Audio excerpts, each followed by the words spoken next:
Hello, welcome to H pro with MK. आज के lecture में हम पढ़ेंगे अबाउट द स्टरलाइजेशन कि ये क्या होता है। सभी हेल्थ केयर वर्कर्स को including OT technicians, lab technicians, microbiology students, nursing students, medical students सबको स्टरलाइजेशन के बारे में पता होना चाहिए। आइए जानते हैं इस वीडियो में। तो स्टरलाइजेशन वैसे तो नाम से ही पता चल रहा है कि ये एक प्रोसेस है किसी भी चीज को स्टराइल करने का। स्टराइल का मीनिंग होता है free from micro organisms, right.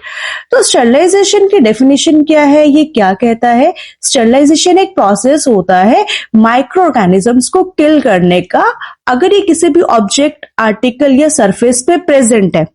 तो स्टरलाइजेशन माइक्रो ऑर्गेनिजम्स को तो किल करता ही करता है, लेकिन जो इनके स्पोर्स होते हैं, जो हीट रेजिस्टेंट होते हैं, इजीली किल नहीं होते, इनको भी स्टरलाइजेशन किल करता है। क्योंकि स्पोर्स को किल करना बहुत जरूरी है। अगर स्पोर्स किल नहीं हुए तो स्पोर्स जर्मिनेट कर जाएंगे एंड माइक्रो ऑर्गेनिजम्स की फिर से ग्रोथ हो जाएगी।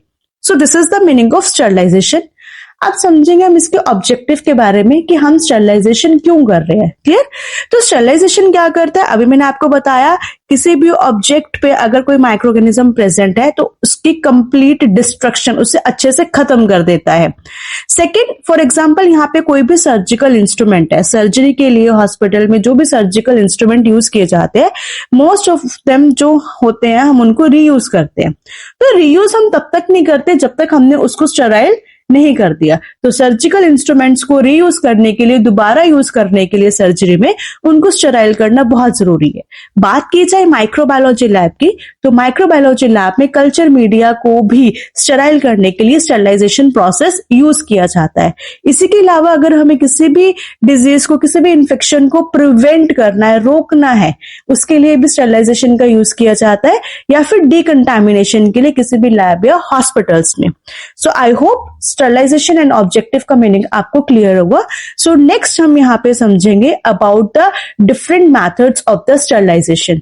तो स्टरलाइजेशन के methods, for example physical method, chemical method, gas method and plasma methods. तो जो फिजिकल मेथड होता है, यहाँ पे हम फिजिकल एजेंट्स का यूज करते हैं माइक्रो ऑर्गेनिजम्स को किल करने के लिए, जैसे कि heat, radiations, filtrations, like this. Chemical method नाम से पता चल रहा है कि यहाँ पे हम केमिकल, जिसको हम यहाँ पे क्या बोलेंगे, डिसइंफेक्टेंट, क्योंकि केमिकल तो बहुत सारे टाइप्स के होते हैं। सभी केमिकल तो माइक्रो ऑर्गेनिजम्स को किल नहीं करते हैं। तो वो केमिकल्स जो माइक्रो ऑर्गेनिजम्स को किल करते हैं उन्हें हम डिसइंफेक्टेंट बोलते हैं। तो अगर हम माइक्रो ऑर्गेनिजम्स को डिसइंफेक्टेंट का यूज करके उनको किल कर रहे हैं तो उसे हम बोलेंगे केमिकल मेथड ऑफ स्टरलाइजेशन, और इसका दूसरा नाम है डिसइंफेक्शन। इसको डिसइंफेक्शन भी बोला जाता है। नेक्स्ट आता है गैस मेथड। अगर हम इन्हीं डिसइंफेक्टेंट को गैस फॉर्म में यूज कर ले माइक्रो ऑर्गेनिजम्स को किल करने के लिए, तो वो आ जाएगा हमारे पास गैस मेथड। बहुत सारे बुक्स में गैस मेथड केमिकल मेथड के अंडर में ही गिवन होता है। अब लास्ट आता है प्लाज्मा स्टरलाइजेशन। तो यहाँ पे प्लाज्मा हमारे पास क्या होता है, it is the fourth state of matter. तो ये फोर्थ स्टेट ऑफ मैटर होता है, और अगर हम इस फोर्थ स्टेट ऑफ मैटर को यूज करके माइक्रो ऑर्गेनिजम्स को क्या कर रहे हैं, किल कर रहे हैं, तो उसे हम बोलेंगे प्लाज्मा मेथड ऑफ स्टरलाइजेशन। तो फिजिकल मेथड में सबसे पहले हमारे पास आता है sunlight, and then heat, filtration and radiations. और ये सारे हमारे पास फिजिकल मेथड्स के सब मेथड्स है जिनको हम वन बाय वन कवर करेंगे। फर्स्ट हमारे पास यहाँ पे क्या है, सनलाइट। सनलाइट से हमें क्या मिल रहा है, heat and UV rays. Clear? ये हीट एंड यूवी रेस क्या करते हैं, दोनों ही कंबाइन करके जो माइक्रो ऑर्गेनिजम्स हैं उनको किल करती है।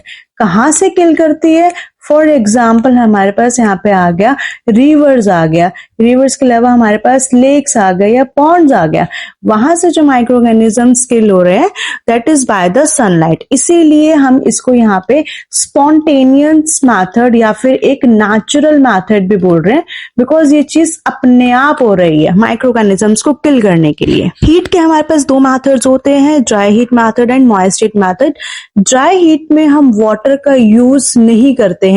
बात की जाए मॉइस्ट हीट की, तो यहाँ पे वाटर का यूज किया किया जाता है जिससे मॉइस्चर और स्टीम निकलती है ऑब्जेक्ट्स को स्टरलाइज करने के लिए। ड्राई हीट का सबसे पहला मेथड आता है रेड हीट स्टरलाइजेशन। नाम से पता चल रहा है हमने यहाँ पे ऑब्जेक्ट को फ्लेम के अंडर में हीट करना है, तब तक हीट करना है जब तक उसका कलर रेड ना हो जाए, until color turns into the red। For example हमारे पास यहाँ पे आ जाएगा इनॉक्यूलेशन लूप, जो माइक्रोबायोलॉजी लैब्स में यूज की जाती है। माइक्रोबायोलॉजी लैब में इनॉक्यूलेशन लूप सैंपल को मीडिया में ट्रांसफर करने के लिए यूज किया जाता है। सेकेंड आगे हमारे पास यहाँ पे फ्लेमिंग मैथड। फ्लेमिंग मैथड मतलब फ्लेम करना, जैसे कि यहाँ पे ग्लासवेयर्स। तो फ्लेमिंग मैथड्स में हम क्या करते हैं, ग्लासवेयर्स के जो माउथ होते हैं है ना, उन माउथ को हम क्या करते हैं, फ्लेम से पास करते हैं। फ्लेम के ऊपर से हमने क्या करना है, उसको पास करना है, ताकि अगर उस ग्लासवेयर के माउथ पे कोई भी माइक्रो ऑर्गेनिजम्स प्रेजेंट है तो उनकी क्या हो जाएगी, रिमूवल, उनको किल कर दिया जाएगा। थर्ड हमारे पास आता है इंसिनरेशन। इंसिनरेशन एक प्रोसेस है, किसका प्रोसेस है, इंसिनरेट करने का प्रोसेस है। इंसिनरेट का मतलब होता है यहाँ पे जला के राख कर देना, मतलब किसी भी ऑब्जेक्ट को हमने क्या करना है, बर्न करना है, और बर्न करने से वो ऑब्जेक्ट किस में कन्वर्ट हो जाएगा, ऐश में कन्वर्ट हो जाएगा। तो इंसिनरेशन हम किसके लिए करते हैं, जैसे कि हमारे पास यहाँ पे कार केसेस आ गए, या फिर कोई भी हमारे पास इन्फेक्टेड बॉडी का पार्ट है जिसको हम डायरेक्टली डिस्पोज नहीं कर सकते, तो हम उसको इंसिनरेट करके ही डिस्पोज करते हैं। तो नेक्स्ट हमारे पास आता है hot air oven. Hot air oven एक इंस्ट्रूमेंट है जिसके अंदर हॉट एयर होती है। ओवन इसलिए बोला जाता है क्योंकि क्लोज चैम्बर होता है और ये क्या करता है, ड्राई स्टरलाइजेशन करता है।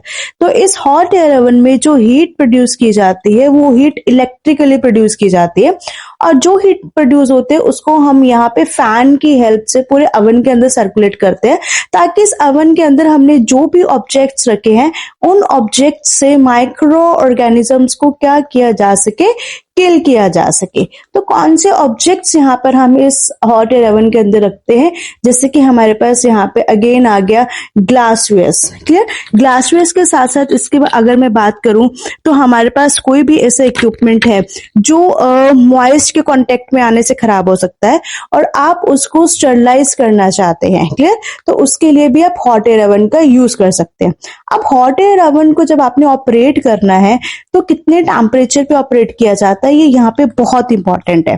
तो इसका जो टेम्परेचर होता है दैट इज 160 डिग्री सेल्सियस, और 160 डिग्री सेल्सियस पे हम 2 आवर्स के लिए ऑब्जेक्ट को रखते हैं जिससे अपने माइक्रोब्स को रिमूव कराना है। बट ये टेम्परेचर कभी भी कांस्टेंट नहीं होता है। अगर आप यहाँ पे टेम्परेचर का इंक्रीज करते हो तो यहाँ पे हमारे पास जो टाइम्स होते हैं वो टाइम डिक्रीज हो जाता है। फॉर एग्जाम्पल अगर हमें यहाँ पे 170 डिग्री सेल्सियस पे ड्राई स्टरलाइजेशन करनी है तो हम उसको 1 आवर के लिए करेंगे, और अगर हमें 180 डिग्री सेल्सियस पे ड्राई स्टरलाइजेशन करनी है तो हम उसको 30 मिनट के लिए ही करेंगे। So this is the hot air oven. Next moist method. सबसे पहले temperature below 100 degree Celsius. Pasteurization के 2 मेथड्स होते हैं, holder and flash method. Holder पे 63 डिग्री सेल्सियस पे रखा जाता है फॉर द 30 मिनट्स। फ्लैश में 72 डिग्री सेल्सियस पे रखा जाता है फॉर द 20 सेकेंड्स, और इसके बाद इमीडिएटली हम उसको कूल कर देते हैं। पास्चराइजेशन लुइस पास्चर ने डिस्कवर किया था, ज्यादातर ये फूड इंडस्ट्री में यूज किया जाता है। इंस्पिसेशन हमारे पास एग और सीरम कंटेनिंग मीडियाज के लिए स्टराइल करने के लिए यूज किया जाता है। यहाँ पे मीडिया को 80 to 85 डिग्री सेल्सियस पे स्टराइल किया जाता है फॉर द 30 मिनट्स, लेकिन 3 डेज के लिए। Clear, vaccine and serum preparations बन जाने के बाद हमने अगर उनमें से माइक्रो ऑर्गेनिजम्स को रिमूव करना है तो उसके लिए जो स्टरलाइजेशन आएगी that is vaccine bath and serum bath. Vaccine के लिए हम उसको 60 डिग्री सेल्सियस पे रखेंगे फॉर द 1 आवर।